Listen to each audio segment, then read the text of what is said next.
If you click this video, you're probably familiar with my videos and how I like to keep things straightforward and whatnot. I want to get into Gray Zone Warfare. It was rough at launch and many are on the fence today, but I want to give 10 reasons why you might love the game like I do. So starting with number 10, which is the community. The community is full of people who are passionate about FPS games and have been great to play with. Whether you're in need of a lift to a location or pinned down, I found that I'm able to hop on mic and find assistance. Simply ask if anyone's headed somewhere and if they have an open spot, and you'll get an answer of yeah, we got room, or no, we're headed to a different location. Earlier in the game, whenever I was a lower level and whatnot, I was being suppressed, and this guy came out of nowhere to my aid and told me to patch up that he's got me covered. And honestly, the community so far has been one I've grown to appreciate, because this is the type of camaraderie that I don't really expect from a FPS game, especially this early in access. Number 9 is the devs. When the game launched, you couldn't shoot from the helos, and after feedback, that ability was patched in. In the first week, they pushed out 3 hotfixes.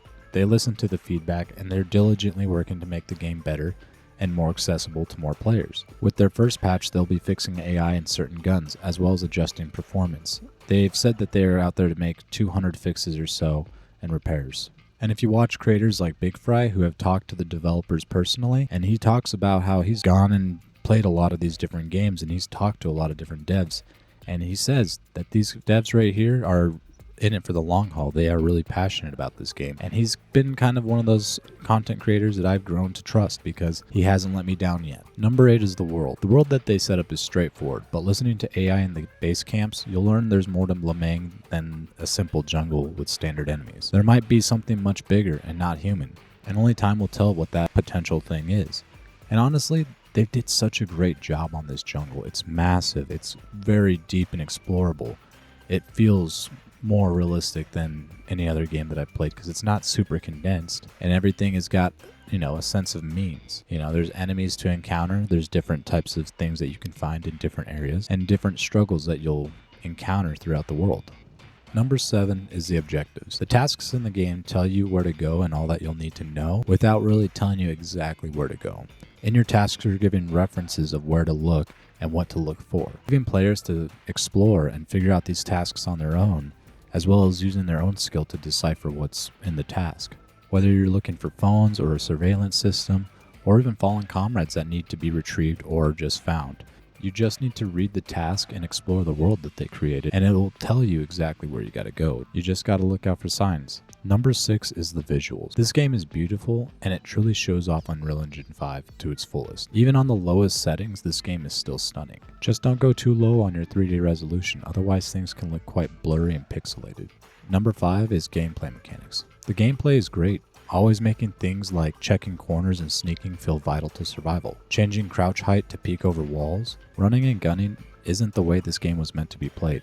It's slow, it's methodical, and it's precise. A team is necessary for tasks, and finding them isn't crazy hard to do. Weight affects things, like if you have too much weight, sprinting isn't going to last long. And I'd like to go more in detail with the next 4 on my list. Number 4 is injuries. Checking your health is crucial, and not checking could lead to a coma or death. And it's made simple with the diagram of your character's body, indicating what's hurt and how bad the injury is. When getting shot, armor will protect you, but it can lead to bruises or even being dazed if it's a headshot while wearing a helmet. Broken bones can affect speed and stamina, so you'll need to put a splint on those fractures, as well as bandaging gashes, removing a bullet, and suturing the wound. Every form of healing in this game matters. There's no magical cure-all in this game. Having equipment is vital to staying alive after a firefight. Number 3 is the gear. The different types of armor in this game still amazes me. From the type of coverage to the quality of coverage, it's all awesome to me. Having that armor react realistically is something that I'm glad the devs did. Like if a plate breaks, it's equivalent to no armor, but the back and side can still have protection and only protect what they cover. Getting hit in the armor leg still means that you need to be aware of your cover and your surroundings. Otherwise, getting hit in those areas could lead to severe blood loss and you could still die.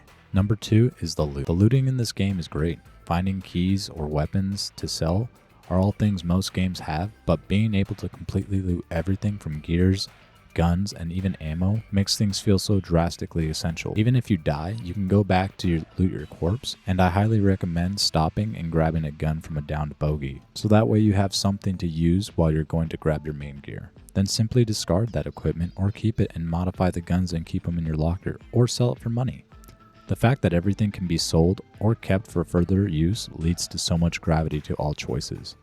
Do I keep this or do I keep that? I need room for this, but do I need that? Choices you'll find yourself asking.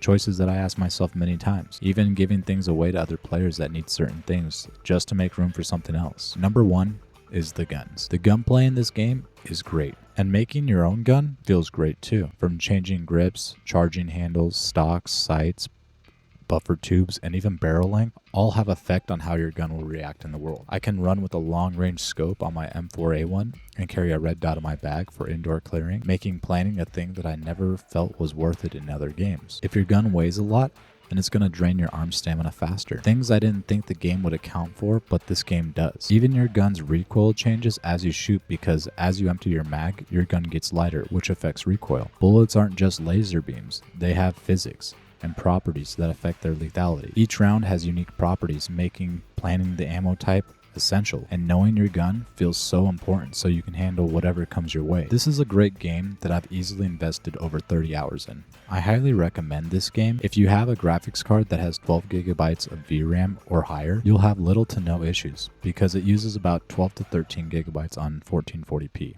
It's in the works, but it's worth $35. And getting into it before it goes up could be the right call. Every sale this game makes means more support for this great game. Hopefully they'll be able to buy their own servers or even just better servers to help with performance, because a busy server will always cost frames. And I've seen a lot of comparisons to this game with games like Ground Branch and Operator or even Zero Hour, and honestly, those games don't even come close because this game has so much to offer for around the same price. Anyways, those are my 10 reasons why I love this game, and I hope to see you in Lemang. Peace, love, homies. Excuse me? How much for the poontang? Only the finest quality of meats belong in my mouth, ma'am. Here you go. All for you. There you go. Oh!